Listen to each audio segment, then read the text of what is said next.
Good morning students. और मैं पूरी उम्मीद करता हूं कि आप इस वक्त अपनी पूरी तैयारी के साथ आज के एग्जामिनेशन से लोहा लेने के लिए तैयार होंगे।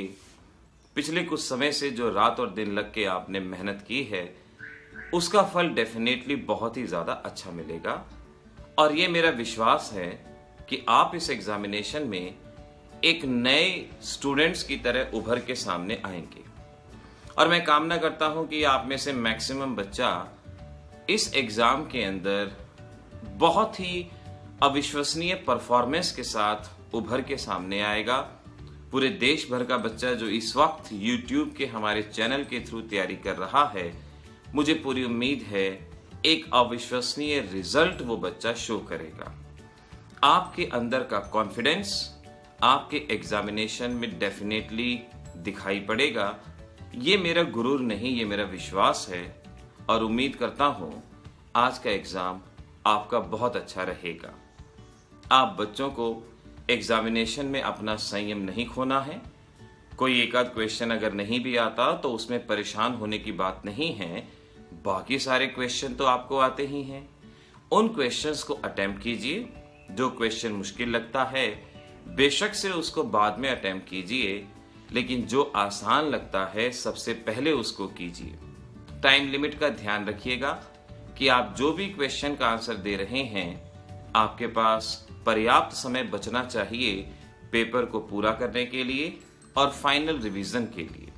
डायग्राम वगैरह, ग्राफ वगैरह कोशिश कीजिए पेन से बनाइएगा और इस तरह से अपने एक पेपर को प्रेजेंटेबल पेपर आपने रखना है। न्यूमेरिकल में सभी वैल्यूज आपने लिखनी है, फार्मूले में सभी वैल्यूज पुट करनी है और कैलकुलेशन करने की कोशिश पूरी तरह से करनी होगी। बहुत बार बच्चा फाइनल कैलकुलेशन छोड़ के आता है, लेकिन आप स्टूडेंट्स ने ऐसा नहीं करना। आप पूरी तरह से तैयार हैं। आप कैलकुलेशन भी करेंगे, फार्मूला भी लिखेंगे, वैल्यू भी पुट करेंगे। और बाकी के क्वेश्चंस के अंदर आपने सोचना है कॉज क्या है, उसका आंसर क्या है, एग्जाम्पल जरूर लिखना। एग्जामिनर कहे ना कहें हर क्वेश्चन में एग्जाम्पल आपने जरूर लिखना है। और ग्राफ अगर है तो उसका ग्राफ बनाने की कोशिश करनी है। ऑर्गेनिक कन्वर्जन्स के अंदर नेम रिएक्शंस तो कम से कम आप सभी ने याद कर ली होंगी। उन सभी नेम रिएक्शंस को अपने दिमाग में जंबल कर लेना है और डेफिनेटली उन नेम रिएक्शन से ही कन्वर्जन हो जाएगा, ये ध्यान रखना। किसी भी चीज का रिडक्शन करते हैं तो निकल हाइड्रोजन या लिथियम एल्यूमिनियम हाइड्राइड, ऑक्सीडाइज करना हो तो KMnO4 सल्फ्यूरिक एसिड का इस्तेमाल कीजिए। कोई डिस्टिंग्विशिंग टेस्ट ना आता हो तो उस कंपाउंड को ऐसे कंपाउंड में बदल डालिए जिसका डिस्टिंग्विशिंग टेस्ट आता है।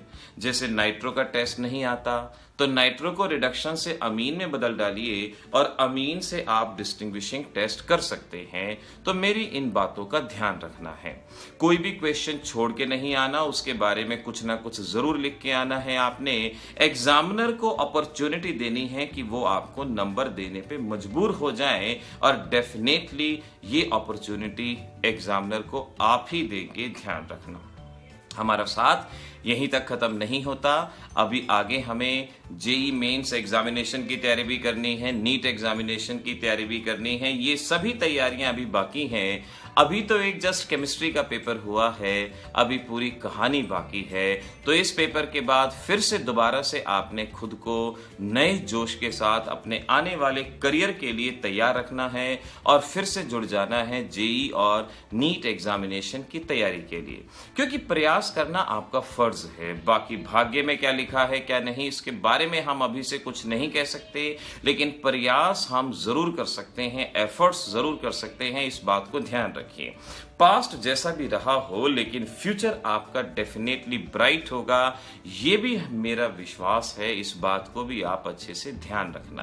तो आज के पेपर में बहुत अच्छे से चमक के आइएगा और फिर दोबारा से तैयार हो जाएंगे जेई मेंस और नीट एग्जामिनेशन की तैयारी की पूरे विश्वास के साथ, पूरे जोश के साथ, पूरे भरोसे के साथ। ऑल द बेस्ट और बहुत अच्छा एग्जाम होगा। Happy examination.